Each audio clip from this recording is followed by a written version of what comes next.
Kebakaran ini terjadi di kapal kontainer Verizon Surabaya yang sedang bersandar di Jalan Prapat Kurung Utara, kawasan Pelabuhan Tanjung Perak, Surabaya, Jawa Timur. Api membesar dari dalam kapal disertai asap hitam tebal yang membumbung tinggi. Api diketahui pertama kali pada pukul 5 pagi. Pasca diinformasikan, Dinas Pemadam Kebakaran dan Penyelamatan Kota Surabaya mengerahkan 16 unit armada dan 5 unit tim rescue ke lokasi. Petugas langsung melakukan pemadaman dari darat dan dibantu tugboat yang melakukan pembasahan dari laut. Api sempat sulit dikendalikan karena titik kebakaran berada di ruang mesin dan ruang penyimpanan BBM dengan kedalaman hingga 7 meter dengan luas area yang terbakar diperkirakan mencapai 20 meter persegi. Setelah pemadaman utama dinyatakan padam pada pukul 9:05, petugas kembali menemukan satu titik api saat penyisiran ulang. Proses pendinginan dilanjutkan hingga kondisi dinyatakan aman dan terkendali menjelang siang hari. 9:18 ya, kurang lebih dari lama sekali memang perlu air banyak untuk pendinginan sampai bisa dilakukan pembasahan. Untuk unit kurang lebih ada 16 unit ya dari damkar, kemudian 3 unit dari Pelindo. Sekarang sudah kondusif, sudah dingin dan bisa dilakukan pengecekan, penyisiran oleh pihak Kementerian Perhubungan ya. Hingga saat ini penyebab kebakaran masih dalam penyelidikan. Tidak ada korban jiwa dalam kejadian ini.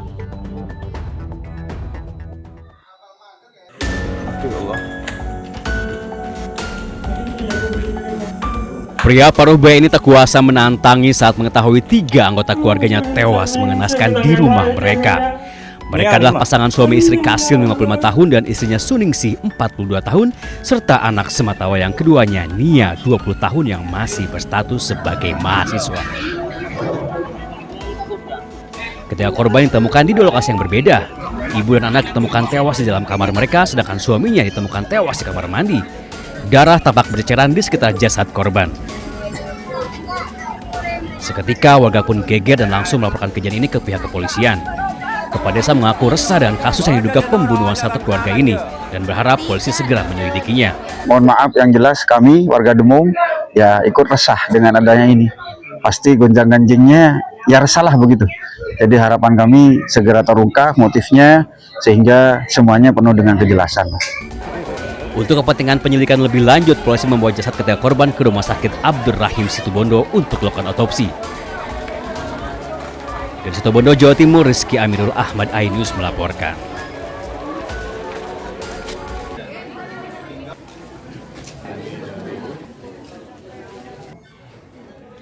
Seorang pria bernama Asrizal, 46 tahun, tega membunuh istrinya di rumahnya di Jalan Jawa, Medan Helvetia, Medan, Sumatera Utara.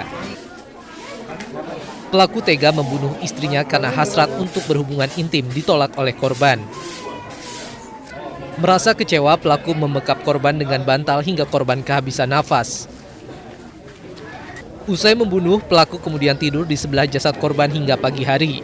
Keesokan paginya, pelaku pura-pura terkejut dan memberitahu keluarga bahwa korban tidak bergerak saat dibangunkan.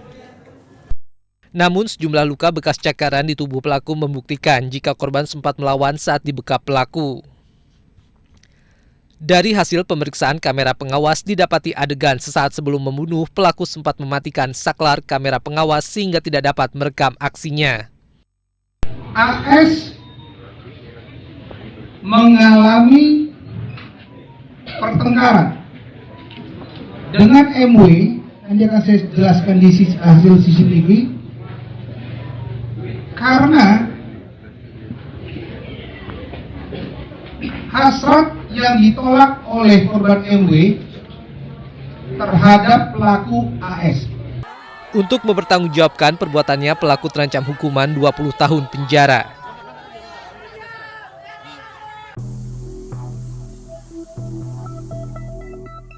Kebakaran ini terjadi di kapal kontainer Verizon Surabaya yang sedang bersandar di Jalan Prapat Kurung Utara, kawasan Pelabuhan Tanjung Perak, Surabaya, Jawa Timur. Api membesar dari dalam kapal disertai asap hitam tebal yang membumbung tinggi. Api diketahui pertama kali pada pukul 5 pagi. Pasca diinformasikan, Dinas Pemadam Kebakaran dan Penyelamatan Kota Surabaya mengerahkan 16 unit armada dan 5 unit tim rescue ke lokasi. Petugas langsung melakukan pemadaman dari darat dan dibantu tugboat yang melakukan pembasahan dari laut. Api sempat sulit dikendalikan karena titik kebakaran berada di ruang mesin dan ruang penyimpanan BBM dengan kedalaman hingga 7 meter dengan luas area yang terbakar diperkirakan mencapai 20 meter persegi. Setelah pemadaman utama dinyatakan padam pada pukul 9 lebih 5 menit, petugas kembali menemukan satu titik api saat penyisiran ulang. Proses pendinginan dilanjutkan hingga kondisi dinyatakan aman dan terkendali menjelang siang hari. 9.18 ya, kurang lebih dari lama sekali memang perlu air banyak untuk pendinginan sampai bisa dilakukan pembasahan.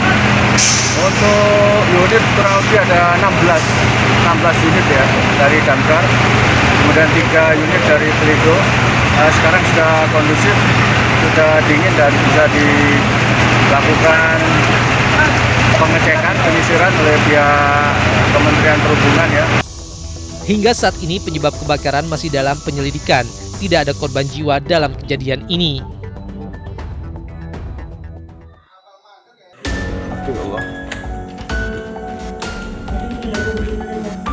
Pria paruh baya ini tak kuasa menantangi saat mengetahui 3 anggota keluarganya tewas mengenaskan di rumah mereka. Mereka adalah pasangan suami istri Kasil 55 tahun dan istrinya Suningsih 42 tahun serta anak sematawayang keduanya Nia 20 tahun yang masih berstatus sebagai mahasiswa. Ketika korban ditemukan di 2 lokasi yang berbeda, ibu dan anak ditemukan tewas di dalam kamar mereka sedangkan suaminya ditemukan tewas di kamar mandi. Darah tampak berceceran di sekitar jasad korban. Seketika warga pun geger dan langsung melaporkan kejadian ini ke pihak kepolisian. Kepala desa mengaku resah dengan kasus yang diduga pembunuhan satu keluarga ini dan berharap polisi segera menyelidikinya. Mohon maaf yang jelas kami warga Demung ya ikut resah dengan adanya ini. Pasti gonjang-ganjingnya ya resahlah begitu. Jadi harapan kami segera terungkap motifnya sehingga semuanya penuh dengan kejelasan. Untuk kepentingan penyelidikan lebih lanjut, polisi membawa jasad ketiga korban ke Rumah Sakit Abdurrahim Situbondo untuk melakukan otopsi.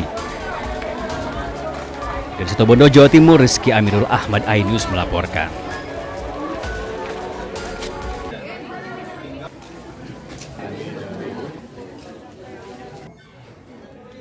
Seorang pria bernama Asrizal, 46 tahun, tega membunuh istrinya di rumahnya di Jalan Jawa, Medan Helvetia, Medan, Sumatera Utara.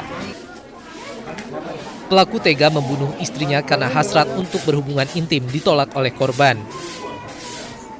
Merasa kecewa, pelaku membekap korban dengan bantal hingga korban kehabisan nafas. Usai membunuh, pelaku kemudian tidur di sebelah jasad korban hingga pagi hari. Keesokan paginya, pelaku pura-pura terkejut dan memberitahu keluarga bahwa korban tidak bergerak saat dibangunkan. Namun sejumlah luka bekas cakaran di tubuh pelaku membuktikan jika korban sempat melawan saat dibekap pelaku. Dari hasil pemeriksaan kamera pengawas didapati adegan sesaat sebelum membunuh, pelaku sempat mematikan saklar kamera pengawas sehingga tidak dapat merekam aksinya. AS mengalami pertengkaran dengan MW, nanti akan saya jelaskan di hasil CCTV, karena